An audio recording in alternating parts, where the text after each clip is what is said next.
The highlight. Lagos State Refugees Commission team up on anti-trafficking resettlement programs. National Emergency Management Agency conducts full-scale flood response stimulation exercise in Kebbi State. On the foreign scene, China slams Philippines president over Taiwan war remarks.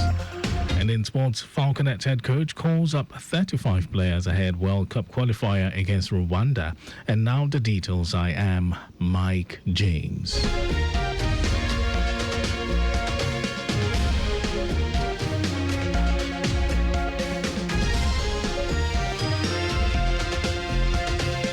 Lagos State Governor Babajide Sanwo-Olu has expressed his administration's willingness to partner with the National Commission for Refugees, Migrant and Internally Displaced Persons to redefine the national discourse on migration and displacement, promoting a more positive and inclusive narrative for Nigeria. Governor Sanwo-Olu said this during a courtesy visit by the Commission led by the Federal Commissioner and the CEO Aliyu Ahmed to the state government at Alausa Ikeja, stressing that with the collaboration, it will be able to achieve a lot in terms of objectives. The governor, who was represented by the Deputy Governor Bafemi Hamzat, charged the Commission on advocacy of sign language, noting that Nigerians must be able to communicate through sign languages when in distress, particularly signs on kidnapping. He noted that such signs must be known by the general public, security agencies, airport attendants, and children. Earlier in his remarks, Federal Commissioner in charge, Tijani Ahmed, stated that the purpose of the visit is to solicit the assistance of the Lagos State government in hosting an upcoming meeting of African and European countries. According to him, the meeting scheduled to take place in Lagos in November aims to address the issues of human trafficking on the continent. As Lagos joins the rest of the world to commemorate the year 2025 World Breastfeeding Week, the state said it has recorded a significant milestone in child nutrition, with its exclusive breastfeeding rate rising to 57%, surpassing the global benchmark of 50%. Special advisor to the Governor on Health, Kemi Oguyemi, noted that the state government is working assiduously to address the 14% low rate of early initiation of breastfeeding within the first hour of birth, which poses serious implications for neonatal health. Oguyemi explained that the low rate of early initiation, putting babies to breast within 1 hour of delivery, is primarily due to gaps in service delivery, misinformation, and the use of pre-lactal feeds like glucose, water, and infant formula. She emphasized the need to institutionalize long-term support for nursing mothers, especially working women.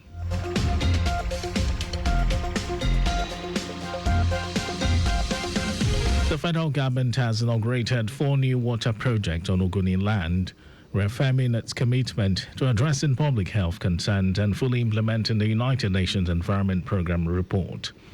Minister of Environment Balarabe Lawal described the development as a major step in the federal government's resolve to restore the dignity of the Ogoni people after decades of environmental degradation caused by oil pollution.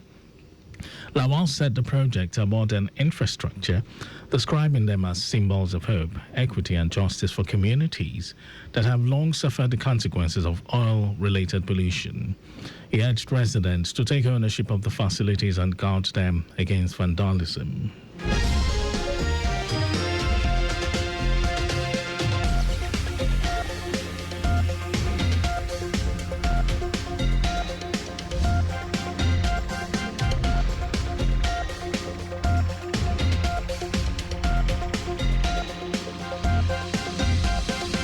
And now to the rest of the stories. The National Emergency Management Agency has conducted a full-scale flood response simulation exercise in Kebbi State to strengthen preparedness and response mechanisms to flooding emergencies. The simulation exercise, conducted in collaboration with the Kebbi State government, took place along the river banks in Duku Town, a suburb in Birnin Kebbi in Kebbi State.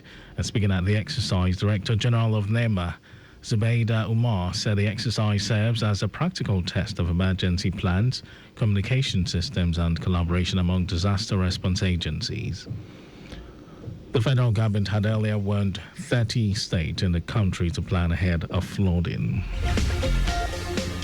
The Nigerian Navy says its special forces deactivated no fewer than 70 illegal refinery sites and confiscated over 400,000 litres of stolen crude oil across Niger Delta in July 2025 alone. This is contained in a monthly operational update issued by the Director of Naval Information, Ayuyo Adams Aliyu, in Abuja. Adams Aliyu said the intensified operations under the ongoing Operation Delta Sanity were part of its efforts to curb crude oil theft and other forms of economic sabotage within Nigeria's maritime domain. According to him, the crackdown led to the discovery and destruction of 120 dugout pits, illegal storage facilities, and various equipment used in crude oil theft and illegal refining across rivers, Delta, Bayelsa, and Akwa Ibom states. And now to some foreign news. China has issued a sharp rebuke to Philippine President Ferdinand Marcos following comment he made suggesting the Philippines could be drawn into a potential conflict between China and the United States over Taiwan. Speaking during a state visit to India earlier this week, President Marcos told Indian broadcaster First Post that the Philippines' close proximity to Taiwan and a large number of Filipinos living there would make it impossible for his country to stay out of such a conflict. He warned that any outbreak of war would present an immediate humanitarian crisis. In a strongly worded statement, China's Ministry of Foreign Affairs warned Manila not to play with fire and urged it to respect the One China principle. Beijing added that geographic proximity and overseas communities are not excuses for interfering in others' internal affairs. Over to sports news. Falconet head coach Moses Aduku has invited 35 players for next month's 2026 FIFA Under-20 Women's World Cup qualifier against Rwanda. The list includes 4 goalkeepers, 11 defenders, 9 midfielders, and 11 forwards, with several running players from the squad that reached the round of 16 at last year's World Cup in Colombia. Among them are Captain Oluchi Ohegulem, Joy Igbokwe, Mary Loki Ngba, and Goodness Osigwe. The team will begin camping in Abuja on Sunday and training starting the following day. That was our news at 12. Just before we go, use the walkway where available to avoid accidents. You can follow us and like all our various social media platforms. X, Traffic Radio 961. Facebook, Lagos Traffic Radio 96.1 FM.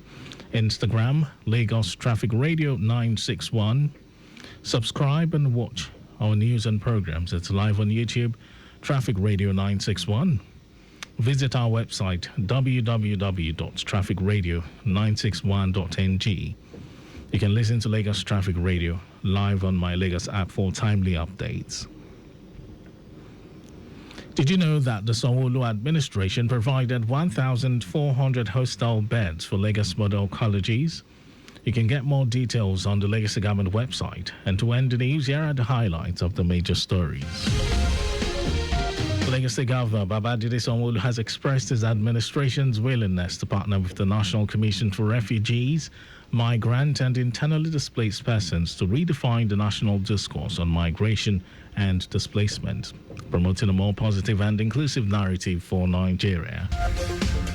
The National Emergency Management Agency has conducted a full-scale flood response simulation exercise in Kebbi State to strengthen preparedness and response mechanisms to flooding emergencies. We also told you that China has issued a sharp rebuke to Philippine President Ferdinand Marcos following comment he made suggesting the Philippines could be drawn into a potential conflict between China and the United States over Taiwan. In sport, Falconet head coach Moses Aduku has invited 35 players for next month's 2026 FIFA Under-20 Women's World Cup qualifier against Rwanda. And for contact with the newsroom, send a message to info@trafficradio961.ng. That ends the news broadcast. This was compiled by Adirayo Idowu Olaya. My name is Mike James. Beautiful Friday afternoon to you.